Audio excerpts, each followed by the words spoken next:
बड़ौदा के पंडित दीनदयाल उपाध्याय नगर गृह में संविधान हत्या दिवस के अवसर पर भारतीय जनता पार्टी की ओर से कार्यक्रम आयोजित किया गया। इस कार्यक्रम में भाजपा प्रदेश अध्यक्ष जगदीश विश्वकर्मा मुख्य रूप से उपस्थित रहे। इस अवसर पर अतिथियों ने विशेष प्रदर्शनी का उद्घाटन किया।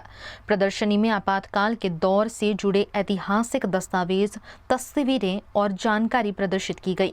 दिवस तो આપણે નથી જોયો કે જે દિવસે દેશની અંદર કટોકટી હતી, પણ આપણે એના સ્મશરણો તાજા કરવા માટે જ્યારે અહીંયા આ હોલમાં ઉપસ્થિત થાય છે ત્યારે મંચ ઉપર ઉપસ્થિત શહેરના અધ્યક્ષ જયપ્રકાશભાઈ, વડોદરા જિલ્લાના અધ્યક્ષ વિજય બ્રહ્મભટ્ટ સાહેબ, એવી જ રીતે મહામંત્રી શ્રી હિતુભા, ઉપાધ્યક્ષ શ્રી પ્રજાપતિભાઈ, સરકારમાં સાથે ટીમમાં બેન મંત્રીશ્રી મનીષાબેન, પ્રથમ નાગરિક મેયરશ્રી અને સૌ સિનિયર કાર્યકર્તા ભાઈઓ બહેનો, 1971 ની અંદર લોકસભાની ચૂંટણીમાં इंदिरा गांधी उत्तर प्रदेश की रायबरेली बैठक पर थी ए मोटा मार्जिन थी चूंटणी जीत्या अने तेमनी सामे संयुक्त सोशियालिस्ट पार्टी नेता राज नारायण ए चूंटणी लड़ी रह्या हता अने खूब मोटा मार्जिन थी एमनी हार थी। चूंटणीना परिणाम बाद राज नारायणजीए अलाहाबाद हाईकोर्ट में एक केस दाखल कर्यो अने आरोप ए हतो इंदिरा गांधी पर के एमणे सरकारनी तमाम मशीनरीओ आ चूंटणी जीतवा माटे ए कामे लगाड़ी, मतदारोने बेफाम पैसा आप्या, लखलूट खर्च कर्यो। आ 1971 ની વાત કરું છું, એટલે મારા પણ જન્મ પહેલાની મિત્રો, અહીંયા તમારા મારા જેવા કેટલાય લોકો હશે કદાચ આપણો જન્મ થયો એ વખતની આ વાત છે। અને એ પરિસ્થિતિની પરિકલ્પના કરો, આપણે ખૂબ નજીકથી પશ્ચિમ બંગાળનું ઇલેક્શન જોઈએ છે અને પશ્ચિમ બંગાળના ઇલેક્શનમાં આપણા કાર્યકર્તાઓ જે યાત્રાઓ વેઠી અને ભારત માતાની જયઘોષ કરતા કરતા જ્યારે અહીંયા સુધી પહોંચ્યા ત્યારે જીતના દિવસે કેટલાય કાર્યકર્તાને જેણે કાર્યકર્તાઓ બલનાભી કાર્યકર્તાના આંખમાં આંસુ હતા, પરિવારના આંખમાં આંસુ હતા કે આ દિવસ જોવા માટે અમારા પરિવારે વર્ષોથી ઝંખના હતી। એ જ યાતનાઓ એ વખતે મિત્રો હતી અને તમામ પ્રકારનો સરકારી દુરુપયોગ કરી અને ચૂંટણી જ્યારે ઇન્દિરા ગાંધી જીત્યા હશે અને અલ્હાબાદ હાઈકોર્ટે જ્યારે ચુકાદો આપ્યો અને કરપ્ટ પાર્ટીઝ ને દોષી ઠેરાવ્યા અને इंदिरा गांधी 1971 ની ચૂંટણીની ગેરકાયદેસર જાહેર કરી અને તેમનું સંસદ પદ એ વખતે રદ થયું। આ કહાનીનો આ ટર્નિંગ પોઈન્ટ મિત્રો આવે છે અને આગામી 6 વર્ષ સુધી તે પોતે ચૂંટણી નહીં લડી શકે આવું જ્યારે કોર્ટે ઠેરવ્યું એટલે આ વખતે કદાચ તમે લોકોએ જોયું હશે પશ્ચિમ બંગાળનું ઇલેક્શનનો રિઝલ્ટનો દિવસ એક બાજુ આંકડાઓ બધા બદલાતા હતા અને કદાચ ટીવીમાં બરોબર યાદ સાંજના 4 કે 5 વાગે ભરતભાઈ જે રીતે મમતા બેનર્જી બે બાકડા થઈ અને ગાડીમાંથી દોડતા હતા જ્યાં મતગણતરી થતી હતી અને જે રીતે બે બાકડા થઈને ગુસ્સે ભરાયેલા હતા એમનું આપણે એ સ્વરૂપ જોયું છે। એમને તો એવું હતું ક્યારે હું ચૂંટણી હારી જ ના શકું અને આવો જ ઘમંડ, આવો જ અભિમાન એ વખતે ઇન્દિરા ગાંધીને હતું કે મને કોર્ટે આ ચુકાદો આપ્યો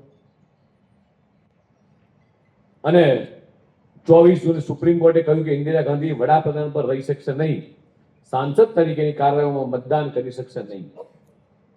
परिकल्पना करो कि देशना वडाप्रधान ने आ प्रकारનો જ્યારે હાઈકોર્ટ ચુકાદો આપે ત્યારે એક સેકન્ડ માટે પણ પરિકલ્પના કરી જો કે તમે કહું એ જગ્યાએ હોઈએ જ્યારે આપણને હાઈકોર્ટ આવું કે ત્યારે પગ નીચેથી દોડા દિવસે જમીન સરકી જાય કે ઇન્દિરા ગાંધીના પગના નીચેથી જમીન સરકી ગઈ.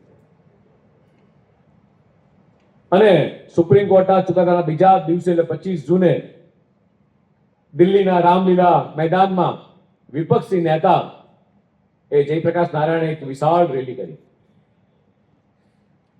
ઇન્દિરા ગાંધીના રાજીનામાની માંગ સાથે એ દેશવ્યાપી આંદોલનની એ જાહેરાત કરી. આપણે આ બધા જ ચિત્રો રિપીટેડ જોઈએ છીએ.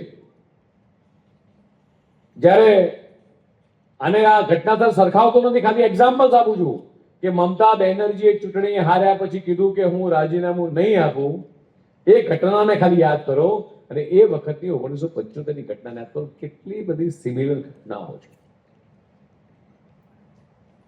અને પોતાની સત્તા પર સંકટ જોઈ આંદોલનને દબાવવા માટે ઇન્દિરા ગાંધીએ 25 જૂનની કાળી રાતે સુમસામ અંધેરા થા અને ત્યારે તત્કાલીન રાષ્ટ્રપતિ ફખરુદ્દીન અલી મોહમ્મદ પાસે સહી કરાઈ અને દેશમાં એ રાષ્ટ્રીય कटौकटी એ लागू કરી. कार्यक्रम के दौरान लोकतांत्रिक मूल्य, भारतीय संविधान के महत्व और आपातकाल के संदर्भों पर वक्ताओं ने अपने विचार रखे. इस आयोजन में बड़ी संख्या में भाजपा कार्यकर्ता, पदाधिकारी और नागरिक उपस्थित रहे. आज भारतीय जनता पार्टी वडोदरा महानगर द्वारा संविधान हत्या दिवस कार्यक्रम आयोजित કરવામાં આવ્યો હતો. આ એવો એક કાળો અધ્યાય હતો, આપણો એક એવો કલંકિત ઇતિહાસ જેને વારંવાર યાદ કરવાની જરૂર છે કે જેથી કરીને ભવિષ્યમાં કોઈ આપણા બંધારણની હત્યા કરવાનો પ્રયત્ન ના કરે. 1975 ની 25 જૂનની રાત્રે જે પ્રકારનો આ કાયદો અને જે પ્રકારનું આ એક પ્રકારનું સંવિધાનની હત્યા કરવામાં આવી હતી કોંગ્રેસની સરકાર દ્વારા, એ વખતે માન્ય પ્રધાનમંત્રી જે ઇન્દિરા ગાંધીજી હતા એમના દ્વારા, અને ખાલી બંધારણની હત્યા એટલું જ નહીં પણ અમાનુષી અત્યાચાર, કેટલાય પત્રકાર મિત્રો, લગભગ 7,000 થી વધુ મીડિયા કર્મીઓ ભારત વર્ષમાં જેલની અંદર નાખવામાં આવ્યા હતા. બંધારણના જે સ્તંભ કહેવાય છે એવું મીડિયાને ખતમ કરવાનો પ્રયત્ન થયો. એ જ પ્રમાણે 1 લાખથી વધુ લોકોને જેમને પણ અવાજ સામે ઉઠાવ્યો સરકારની, એ સૌને જેલના સળિયાની પાછળ ધકેલવામાં આવે. એટલું જ નહીં, ખૂબ પ્રકારના અત્યાચારો, જેવી રીતે આપણે કહીએ કે અંગ્રેજોના સમયમાં અત્યાચારો થતા હતા, મુગલોના સમયમાં થતા હતા, એ જ પ્રમાણે ઇન્દિરા ગાંધીની સરકારે અત્યાચારો કર્યા હતા. આને યાદ રાખવો ખૂબ જરૂરી છે. એટલા માટે ભારતીય જનતા પાર્ટી નવી પેઢીની સામે આ સંવિધાનની જે હત્યા થઈ હતી એ દિવસથી લઈને 2.5 વર્ષ સુધી જે પ્રકારે કાળો અત્યાચાર થયો હતો લોકો ઉપર, એને યાદ કરવા માટે, આવનારી પેઢીને આ ઇતિહાસ ખબર પડે એટલા માટે દર વર્ષે 25 જૂનના રોજ આ કાર્યક્રમ આયોજિત થતો હોય છે. આ કાર્યક્રમમાં આજે અમારા યશસ્વી પ્રદેશ અધ્યક્ષ શ્રીમાન જગદીશભાઈ વિશ્વકર્મા સાહેબ ઉપસ્થિત હતા. એ જ પ્રમાણે અમારા હિતેન્દ્રસિંહજી ચૌહાણ જે પ્રદેશના મહામંત્રીશ્રી છે, પ્રભારી છે, એ પણ ઉપસ્થિત હતા.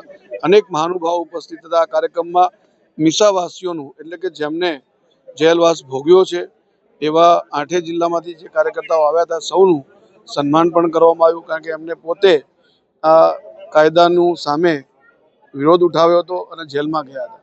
એ સૌનું સન્માન પણ આ કાર્યક્રમમાં કરવામાં આવ્યું છે. કાર્યકર્તાઓ ખૂબ મોટી સંખ્યામાં આ કાર્યક્રમમાં ઉપસ્થિત રહ્યા હતા અને દર વર્ષે આ કાર્યક્રમનું આયોજન ભારતીય જનતા પાર્ટી કરતી રહે.